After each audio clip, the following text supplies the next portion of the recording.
Dear students, welcome to the today lecture of SDLM Sales Distribution and Logistics Management Unit First module name is Introduction and lecture number 5. In lecture number 5 we will discuss sales function.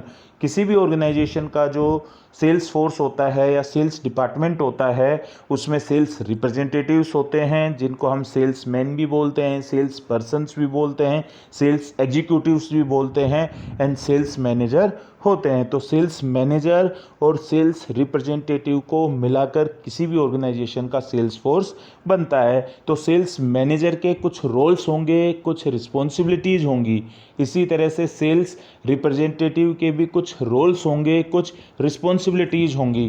तो sales manager and sales representatives के जो roles and responsibilities होती हैं उन्हें ही हम combined form में क्या बोलते हैं, सेल्स फंक्शंस बोलते हैं। तो सबसे पहले हम सेल्स मैनेजर के रोल्स एंड रिस्पॉन्सिबिलिटीज़ डिस्कस करेंगे, उसके बाद सेल्स रिप्रेजेंटेटिव के रोल्स एंड रिस्पॉन्सिबिलिटीज़ को डिस्कस करेंगे। तो सबसे पहले क्या आएगा, सेल्स मैनेजर।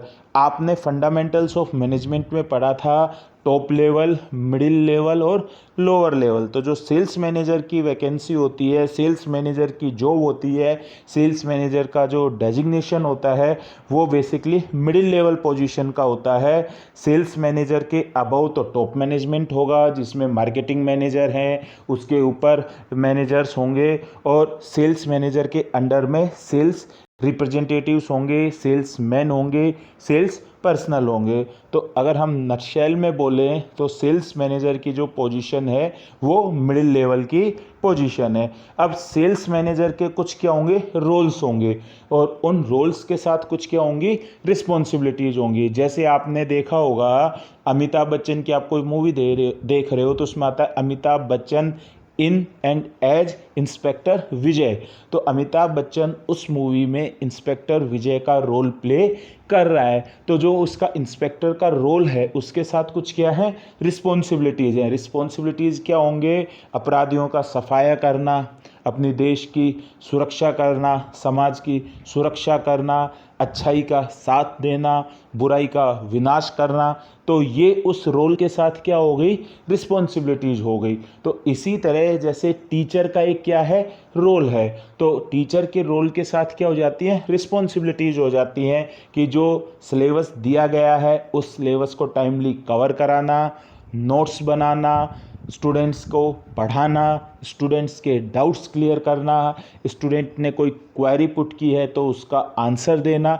तो ये सारे के सारे क्लास में डेकोरम मेंटेन रखना, डिसिप्लिन मेंटेन रखना, अटेंडेंस लेना। तो ये सारे के सारे टीचर के रोल के साथ क्या हो गई, रिस्पॉन्सिबिलिटीज़ हो गई। तो इसी तरह सेल्स मैनेजर के कुछ रोल्स होंगे और सेल्स मैनेजर की कुछ रिस्पॉन्सिबिलिटीज़ होती हैं। तो हम सेल्स मैनेजर के रोल्स को वन बाय वन डिस्कस करेंगे। तो सबसे पहले सेल्स मैनेजर का क्या रोल होता है, एज ए सेल्स फोरकास्टर। तो जब सेल्स मैनेजर का role as a sales forecaster होता है तो वो पास्ट की सेल्स के बेस पर फ्यूचर की सेल्स को क्या करता है, प्रिडिक्ट करता है। इसी टर्म को ही हम क्या बोलते हैं, सेल्स फोरकास्टिंग बोलते हैं। ये आपके सिलेबस में आगे डिटेल में दी गई है। आप सेकंड सेम में मार्केटिंग मैनेजमेंट में भी सेल्स फोरकास्टिंग पढ़ चुके हो। तो sales manager as a sales forecaster क्या करता है, पास्ट की सेल्स के बेस पर फ्यूचर की सेल्स को प्रिडिक्ट करता है। सेकंड सेल्स मैनेजर का रोल क्या होगा, एज ए स्ट्रेटजिक प्लानर। आपको बताया सेल्स ऑर्गेनाइजेशन के ऑब्जेक्टिव्स होते हैं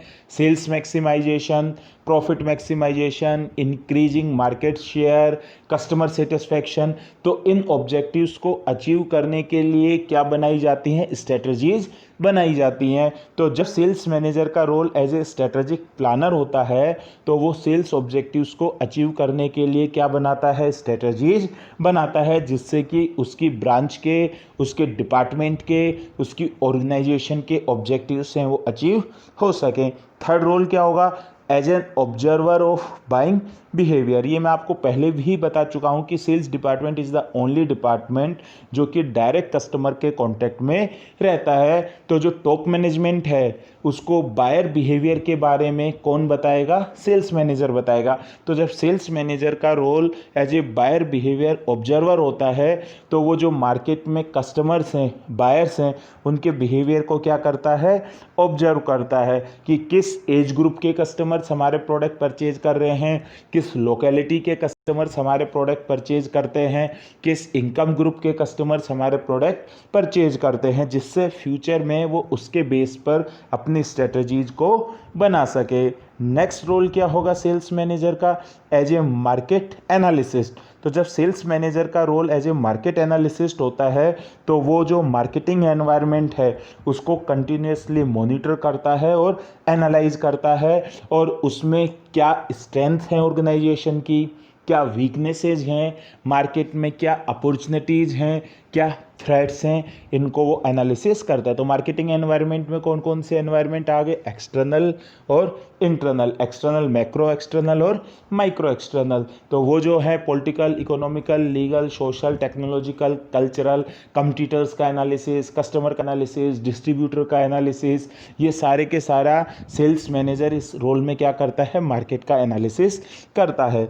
नेक्स्ट रोल क्या हो गया? As a leader. Sales manager अपनी टीम का क्या होता है? लीडर होता है। तो सेल्स मैनेजर है वो अपने एग्जाम्पल्स रखता है अपनी टीम के सामने, जिससे कि उसकी टीम क्या हो? मोटिवेट हो। अगर सेल्स मैनेजर खुद कॉन्फिडेंट नहीं होगा प्रोडक्ट को सेल करने में, खुद अपनी कंपनी के प्रोडक्ट्स के ऊपर बिलीफ नहीं रखेगा, खुद जो बड़े कस्टमर्स हैं जो कि ज़्यादा की सेल देते हैं उनसे मीटिंग नहीं करेगा, तो उसके जो सेल्स टीम है वो भी उसको सेल्स लीडर नहीं मानेंगे। जैसे कि फॉर एग्जांपल मैं जब 2008 में इंडिया मार्ट में था अहमदाबाद ब्रांच में, तो वो हमारे वहाँ पर branch manager mister Vidyanand Tripathi sir थे। उन्होंने बताया था कि जब मैं रीवा से, मध्य प्रदेश से अहमदाबाद गुजरात में आया तो यहाँ की ब्रांच में जितने भी सेल्स एग्जीक्यूटिव्स थे वो सब के सब गुजरात के, अहमदाबाद के लोकल थे। मैं उनसे डेली पूछता था, सर आप बताओ सेल क्यों नहीं हो रही, सेल क्यों नहीं हो रही? तो सब ये कहते थे कि सर आप बाहर के हो, आपको यहाँ के मार्केट के बारे में नहीं पता, यहाँ के गुजराती हैं वो जल्दी से पैसा नहीं देते हैं। तो वो सर कह रहे थे कि मुझे समझ में आ गया कि ये मुझे ब्रांच मैनेजर मानने को तैयार नहीं है। तो मैंने 1 महीने तक उनसे कुछ नहीं बोला।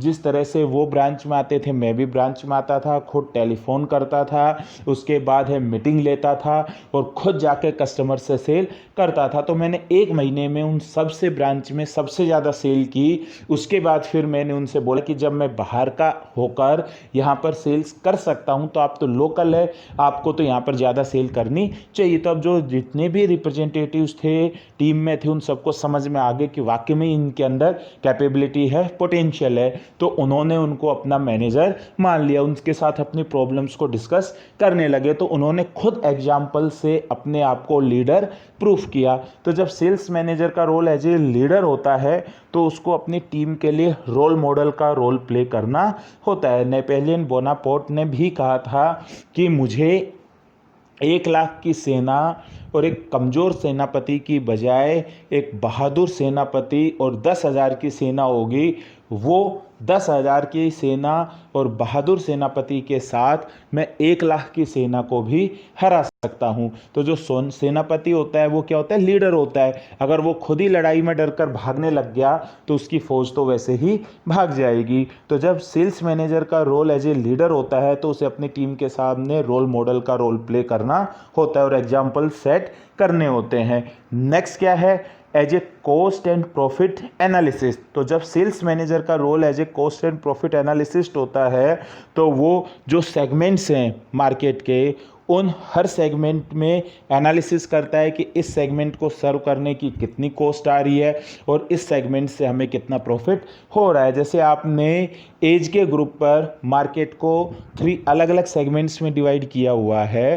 तो 20 साल से कम एज ग्रुप, 20 से 40 साल का एज ग्रुप और 40 साल से ज़्यादा का एज ग्रुप, और आप तीनों सेगमेंट में अपने प्रोडक्ट्स बना रहे हो तो as a as a cost and profit analyst आप एनालिसिस करोगे कि 20 साल से कम वाले एज ग्रुप को सर्व करने में कितनी कॉस्ट लग रही है, कितना प्रॉफिट आ रहा है, 20 से 40 साल वाले एज ग्रुप में सर्व करने में कितनी कॉस्ट लग रही है, कितना प्रॉफिट मिल रहा है इस सेगमेंट में, और 40 साल से ज़्यादा वाले सेगमेंट को सर्व करने में कितनी कॉस्ट आ रही है और कितना प्रॉफिट मिल रहा है। तो जहाँ पर प्रॉफिट ज़्यादा आएगा, कॉस्ट कम होगी, वो सेगमेंट आपके लिए बेनिफिशियल होगा, प्रॉफिटेबल होगा।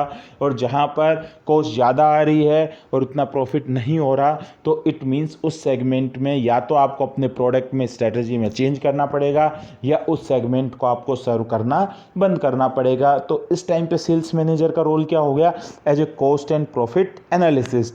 नेक्स्ट रोल क्या हो गया सेल्स मैनेजर का, as a budget manager. Sales budgeting एक टर्म होती है जिसमें जो सेल्स मैनेजर होता है वो फ्यूचर में कहाँ कहाँ से रेवेन्यू जनरेट हो सकते हैं और उन रेवेन्यू को जनरेट करने में कितना एक्सपेंस हो सकता है उसकी प्लानिंग करता है। तो उसे ही क्या बोलते हैं, सेल्स बजटिंग बोलते हैं। तो जब sales manager as a sales budgeting कर रहा होता है तो उसका रोल क्या होता है, as a budget manager. He sets the budget requirement of the sales organisation for carrying out activities involve in the personal selling process. और लास्ट रोल क्या है, एज ए कम्युनिकेटर।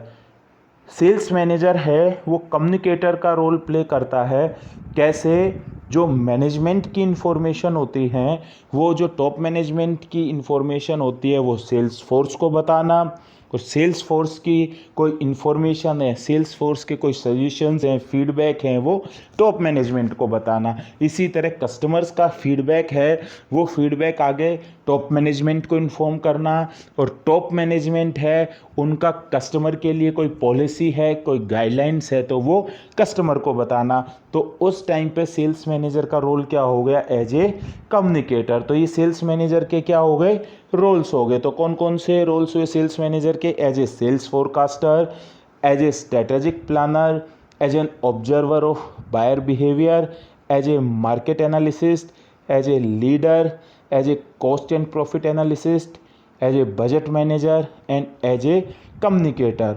अब नेक्स्ट, रोल्स के साथ साथ सेल्स मैनेजर की क्या होती हैं, रिस्पॉन्सिबिलिटीज होती हैं, जो कि उसे अपनी पोजीशन या डेजिग्नेशन पर रहते हुए फुलफिल करनी होती हैं। तो जो सबसे फंडामेंटल ड्यूटी है सेल्स मैनेजर की, वो क्या है, सेल्स करना। जो ऑर्गेनाइजेशन ने प्रोडक्ट्स बनाए हुए हैं उन प्रोडक्ट्स की सेल करना, और जो कंपनी का प्रॉफिट है उस प्रॉफिट में कंट्रीब्यूशन करना, और कस्टमर सेटिस्फैक्शन प्रोवाइड कराना। इसके साथ और इम्पोर्टेंट ड्यूटीज या रिस्पॉन्सिबिलिटीज़ क्या होगी सेल्स मैनेजर की, first hiring.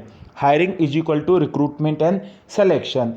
For example, organisation है वो सेंट्रलाइज हायरिंग भी करती है और डिसेंट्रलाइज हायरिंग भी करती है। सेंट्रलाइज हायरिंग का मतलब, अगर आपकी 20 ब्रांच ऑफिसेज हैं तो 20 ब्रांच ऑफिसेज के लिए जो मेन कॉर्पोरेट ऑफिस है वहाँ पर जो HR डिपार्टमेंट है वो हायरिंग करता है। लेकिन फॉर एग्जाम्पल, आपकी जयपुर में ब्रांच है, आप जयपुर ब्रांच के मैनेजर हो, वहाँ पर 3-4 एग्जीक्यूटिव्स हैं, उनकी वैकेंसी खाली है, वो जॉब छोड़कर चले गए, आपको वहाँ पर उन वैकेंट पोजीशन को फिल करनी है। तो उस टाइम सेल्स मैनेजर भी उन वैकेंट पोजीशन को क्या कर सकता है, फिल कर सकता है। उसके पास वो अथॉरिटी होती है कि वहाँ की लोकली वो जयपुर की अपनी ब्रांच की 3 या 4 जो भी सेल्स रिप्रेजेंटेटिव्स या सेल्स एग्जीक्यूटिव्स की पोजीशन से उनको क्या कर सके, फिल कर सके। तो जब हायरिंग रिस्पॉन्सिबिलिटीज होती है तो सेल्स मैनेजर को 2 वर्क्स करने होते हैं, रिक्रूटमेंट एंड सिलेक्शन। रिक्रूटमेंट का मतलब, अगर ऑर्गेनाइजेशन में जो पोजीशन वैकेंट है उसके लिए ज़्यादा से ज़्यादा कैंडिडेट्स को अप्लाई कराना,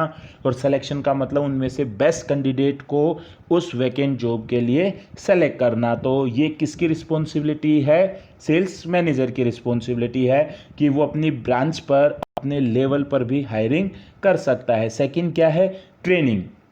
जिनको उसने हायरिंग की है रिक्रूटमेंट और सिलेक्शन के बाद ऑर्गेनाइजेशन ब्रांच को ज्वाइन किया है, तो ऐसा तो है नहीं कि वो फर्स्ट डे से ही 100% आउटपुट देने लग जाएंगे, सेल्स देने लग जाएंगे। तो ये सेल्स मैनेजर की रिस्पॉन्सिबिलिटी होती है कि वो उनको ट्रेनिंग प्रोवाइड कराए, ऑर्गेनाइजेशन के रूल्स के बारे में, रेगुलेशंस के बारे में, पॉलिसीज़ के बारे में, प्रोडक्ट्स के बारे में, कंपटीशन के बारे में, कंपटीटर से आपके प्रोडक्ट की क्या USP है उसके बारे में, सेलिंग अप्रोच के बारे में। तो ये भी किसकी रिस्पॉन्सिबिलिटी होती है, सेल्स मैनेजर की रिस्पॉन्सिबिलिटी होती है कि वो टाइम टू टाइम अपने सेल्स रिप्रेजेंटेटिव्स को ट्रेनिंग देता रहे। नेक्स्ट क्या है, कोचिंग।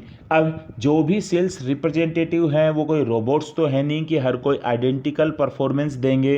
कुछ सेल्स रिप्रेजेंटेटिव्स ऐसे होंगे जिनको जो टारगेट दिया गया है वो टारगेट अचीव कर रहे हैं। कुछ सेल्स रिप्रेजेंटेटिव्स ऐसे होंगे जिनको जो टारगेट दिया गया है वो टारगेट वो अचीव नहीं कर पा रहे हैं। तो ऐसे सेल्स रिप्रेजेंटेटिव्स को आइडेंटिफाई करना और उनको कोचिंग देना, रीजन्स आइडेंटिफाई करना कि क्या रीजन्स हैं जिसकी वजह से वो सेल नहीं कर पा रहे हैं। क्योंकि अगर सेल्स मैनेजर ने या एचआर डिपार्टमेंट ने उसको ऑर्गेनाइजेशन में हायर किया है, ट्रेनिंग प्रोवाइड कराई है, तो इसका मतलब उसके अंदर पोटेंशियल था, लेकिन वो अपने पोटेंशियल को यूटिलाइज नहीं कर पा रहा है। तो उसमें कहाँ कमियाँ रह गई हैं, तो उन कमियों को आइडेंटिफाई कर रेक्टिफाई करना, ये भी किसकी रिस्पॉन्सिबिलिटी होती है? सेल्स मैनेजर की रिस्पॉन्सिबिलिटी होती है। तो उस टर्म को हम क्या बोलते हैं? कोचिंग बोलते हैं। तो सेल्स मैनेजर है वो रीजन्स को आइडेंटिफाई करता है कि क्यों सेल्स पर्सन है वो सेटिस्फैक्ट्री जॉब को परफॉर्म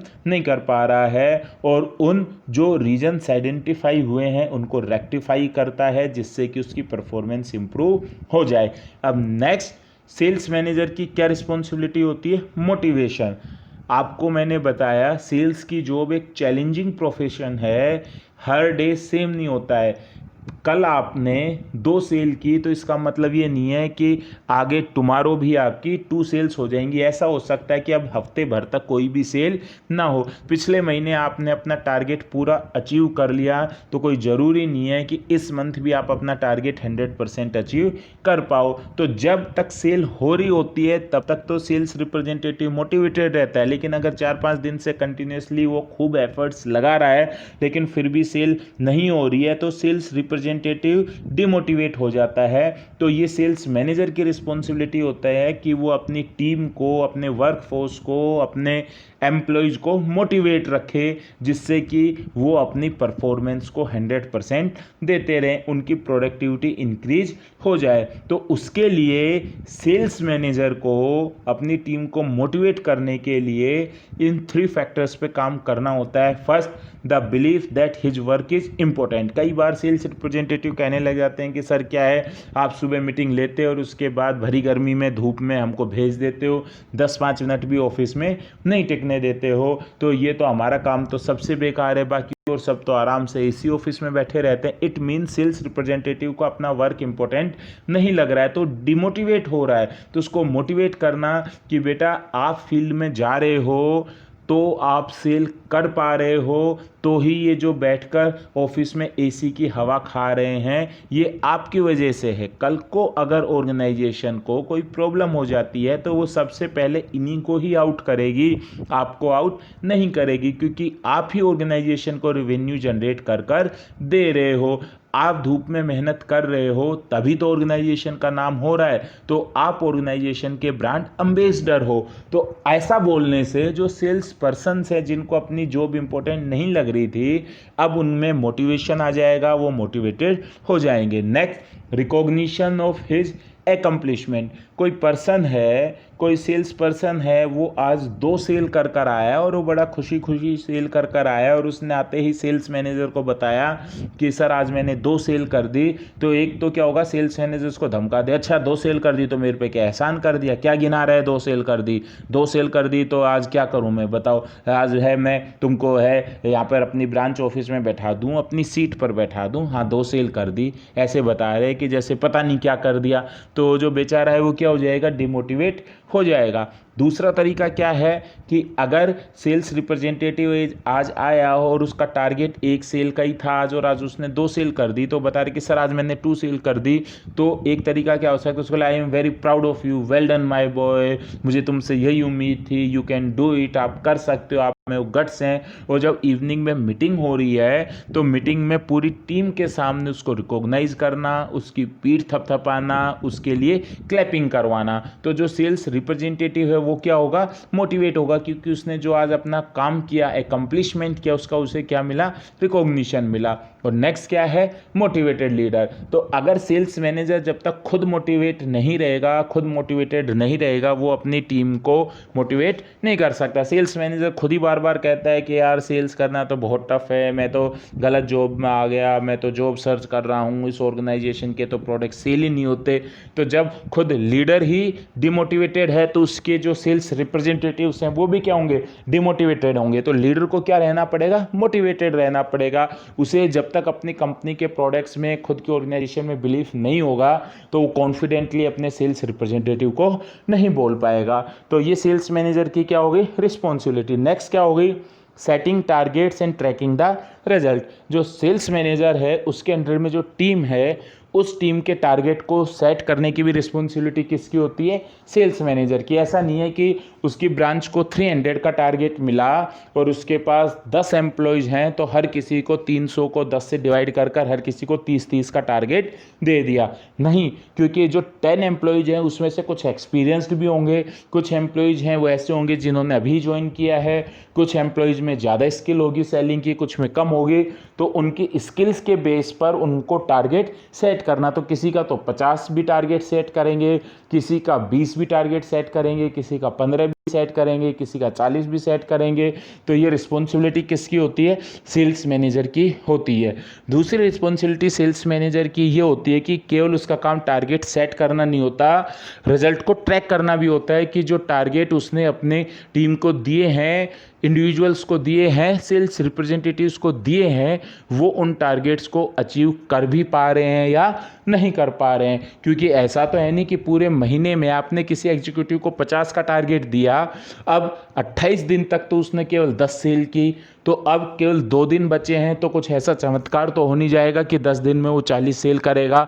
तो अब तो फिर वही कहावत आएगी कि अब पछताए होत क्या जब चिड़िया चुग गई खेत। तो अब सेल्स मैनेजर पछताएगा कि अरे काश मैंने पहले से ध्यान दिया होता, पहले से ट्रैकिंग कर रहा होता तो मैं इसकी सेल्स को इंक्रीज करवा सकता था। तो पर डे, पर वीक आपको हर फोर्टनाइटली 14 डे में आपको अपनी जो सेल्स टीम है उसका टारगेट को ट्रैक करना पड़ेगा, और अगर कोई डिविएशन आ रहा है तो उस डिविएशन को कंट्रोल करना पड़ेगा। नेक्स्ट सेल्स मैनेजर की क्या रिस्पॉन्सिबिलिटीज होती हैं, recognising and rewarding performances. Sales manager है वो अपनी टीम का टारगेट सेट करता है, उनके रिजल्ट्स को ट्रैक करता है। तो जो रिजल्ट हैं वो अचीव कर रहे हैं या जो रिजल्ट है उससे ज़्यादा अपनी परफॉर्मेंस दे रहे हैं तो उनको बोनस देना, उनको इंसेंटिव्स देना, उनको कुछ गिफ्ट देना, टेंजिबल्स देना, ये सब भी किसकी रिस्पॉन्सिबिलिटी होती है, सेल्स मैनेजर की रिस्पॉन्सिबिलिटी होती है। नेक्स्ट क्या है, providing leads and sales support.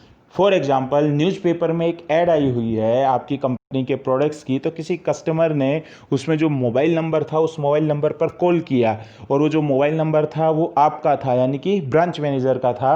तो आपके पास फ़ोन आया कि सर मैंने आपकी न्यूज़पेपर में प्रोडक्ट की ऐड देखी है, मैं इस प्रोडक्ट में इंटरेस्टेड हूँ, तो आप अपने सेल्स रिप्रेजेंटेटिव को मेरे पास भेज दीजिए। तो अब आपके पास एक प्रोस्पेक्ट की क्या आ गई, लीड आ गई। तो अब आप देखोगे कि वो लीड कहाँ से आई है। तो आपने देखा कि फॉर एग्जांपल वो लीड है राजगढ़ से आई है, और आपने देखा कि जो राजगढ़ की टेरिटरी है उसमें ये 5 एग्जीक्यूटिव्स हैं और आपके पास उन 5 एग्जीक्यूटिव्स का टाइम था, उस कस्टमर ने 2 बजे बुलाया।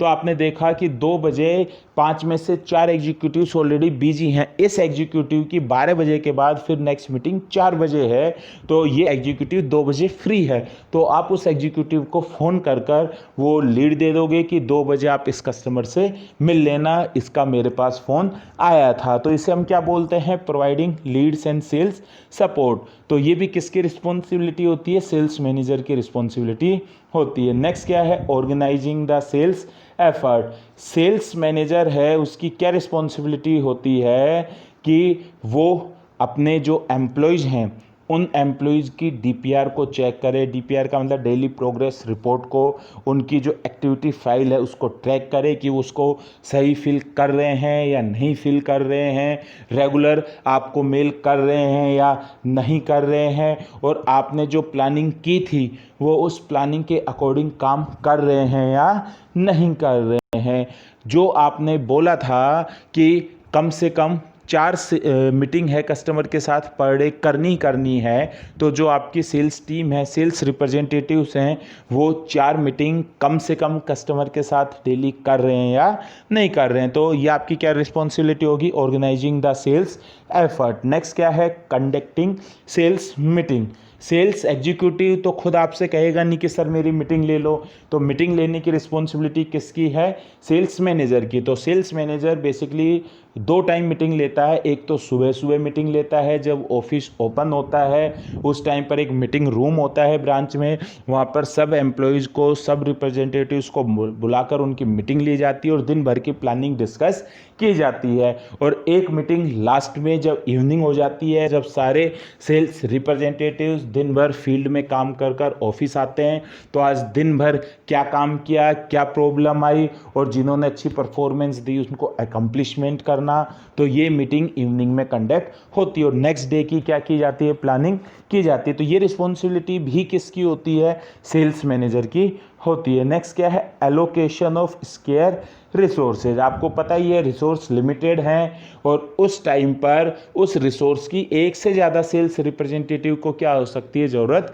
हो सकती है। तो जो स्केयर रिसोर्स हैं उसको प्रॉपरली एलोकेट करना भी किसकी रिस्पॉन्सिबिलिटी होती है, सेल्स मैनेजर की रिस्पॉन्सिबिलिटी होती है। जैसे जब मैं 2008 में इंडिया मार्ट में था, तो वहाँ पर अब तो 4G फ़ोन आ गए, स्मार्टफोन्स आ गए, नेट का कनेक्शन रहता है, इस स्मार्टफोन से ही आप डायरेक्ट ऐप के थ्रू दिखा सकते हो। लेकिन उस टाइम पर स्मार्टफोन नहीं था, 4G फ़ोन नहीं था, तो उस टाइम पर हमारे पास लैपटॉप रहता था और डोंगल आता था, उस डोंगल को लैपटॉप में अटैच कर कर नेट का कनेक्शन दिया जाता था। तो वो डोंगल है ब्रांच में एक ही था और वो सेल्स मैनेजर को इशू किया हुआ था। तो कई बार कस्टमर है उसके पास जाना होता था, तो कस्टमर कहता था कि ठीक है, आप हमको अपने लैपटॉप में प्रेजेंटेशन देना कि कैसे साइट ओपन होती है, कैसे हमें इंक्वायरी मिलती है। तो कस्टमर ने बोला, तो सपोज है सेल्स मैनेजर के पास 3 जनों ने रिक्वेजिशन की कि सर आज डोंगल मुझे चाहिए, मेरी मीटिंग है। तो अब सेल्स मैनेजर के पास रिसोर्स तो एक है और उसको मांगने वाले 3 लोग हैं, तो ये एलोकेट करना भी किसकी रिस्पॉन्सिबिलिटी होती है, सेल्स मैनेजर की रिस्पॉन्सिबिलिटी होती है कि वो अपने जजमेंट के बेस पर डिसीजन ले किसकी मीटिंग है। जैसे कि फॉर एग्जांपल उसने पूछा, तो एक रिप्रेजेंटेटिव ने बोला कि सर आज फर्स्ट मीटिंग है, फर्स्ट मीटिंग में उसने मुझसे इंटरनेट चेक करने के लिए मंगवाया है। दूसरा कह रहा है कि सर आज अभी मीटिंग एक हो चुकी है, आज दूसरी मीटिंग है, लेकिन अभी श्योर नहीं है कि आज की मीटिंग में सेल क्लोज हो जाएगी। तीसरा कह रहा है कि सर मैं 2 बार ऑलरेडी मीटिंग ले चुका हूँ, कस्टमर वेरी मच सेटिस्फाइड है, केवल एक बार उसको नेट के थ्रू जो मैंने उसको इंक्वायरी का प्रोसेस बताया था वो प्रोसेस देखना है और आज वो मुझे चेक दे देगा। तो अब पता चल रहा है कि सबसे फर्स्ट प्रायोरिटी किसकी है, जो ये कह रहा है कि आज मुझे चेक दे देगा। तो जो उसके रिसोर्स हैं उनको वो सेल्स मैनेजर है थर्ड पर्सन को दे देगा और बाकी 2 को बोल देगा कि आप अपने कस्टमर से बात कर या तो टाइमिंग चेंज कर लो या मीटिंग है कल की रखवा लो। और लास्ट क्या है, मेंटेनिंग द सेल्स ऑफिस।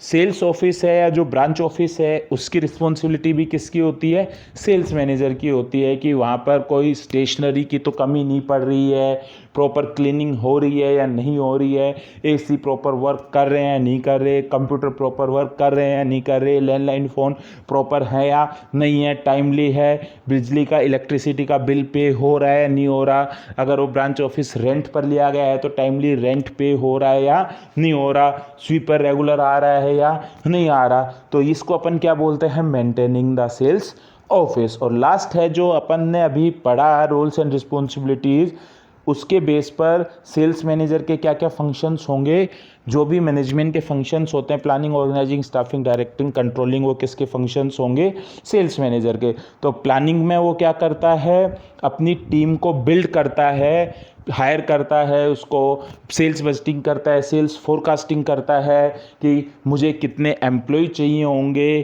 कितनी सेल हो सकती है, कितना एक्सपेंस होगा, तो ये सारा का सारा किस में आएगा, प्लानिंग।